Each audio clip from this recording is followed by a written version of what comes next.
In 2015, we hired a company to basically site 3 sheets of ice on the Tartan Textile and Charles Street, and whether or not it would work conceptually.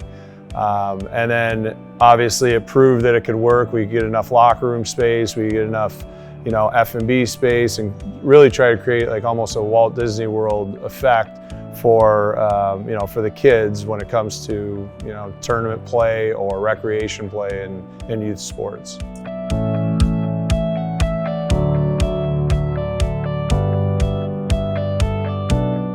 It was a process. I think it was a couple of year process, so probably around 2017. I don't remember the exact date that we purchased Tartan, but once we purchased Tartan, there was no stopping. And even when you looked at the vacant lots and the area that Nexus now sits on, it was hard to imagine that a facility this big would go there, that 3 more sheets of ice would fit in that footprint.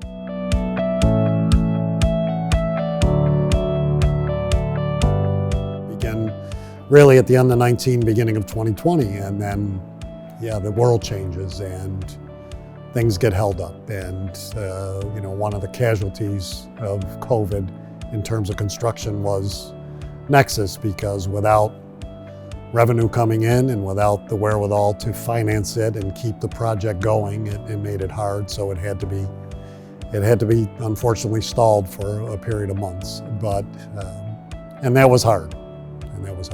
Construction, kicked in, and it never stopped, and here we are. And to watch it move as quickly as it did, kudos to and real credit goes to the construction team of Andy Brewer and his team.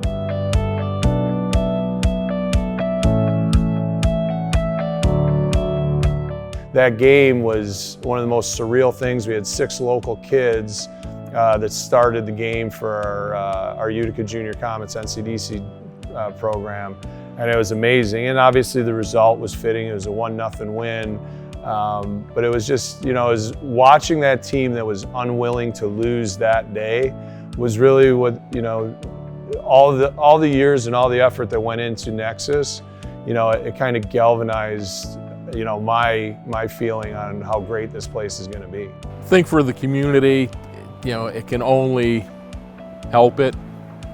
As far as the next step from here, how soon will it be before we outgrow this facility and want to build across the street or someplace else? It's great to have this here. 4 sheets in total between the auditorium and Nexus. But as the sport grows, as all the sports grow, I think we'll need a bigger facility. I think I'm most excited that Oneida County, that the city of Utica, that this facility and the awed next to it, the entire concept of what we built, that we did it, and that it's unlike anything else in upstate New York and even in downstate New York for that matter. It is so unique and will really change the face of our community and our region. I think it's what I don't see is what excites me the most. I mean, we know that, hockey and soccer and lacrosse, they're going to populate each one of these because we can turn this into turf in a relatively quick manner, each one of the ice rinks. But it's whether it's the baseball or softball, whether it's gymnastics or cheerleading events, whether it's dog shows or robotics, some of the stuff I have no idea about is the stuff that really gets me excited, because it is kind of like glorified convention space on top of something that's built for, sports. And I think that's going to be the exciting thing that the area is going to start to see. And they're really going to be, it's a profound building by itself. But once we start getting into that, I think it's really going to start to put our city on the map.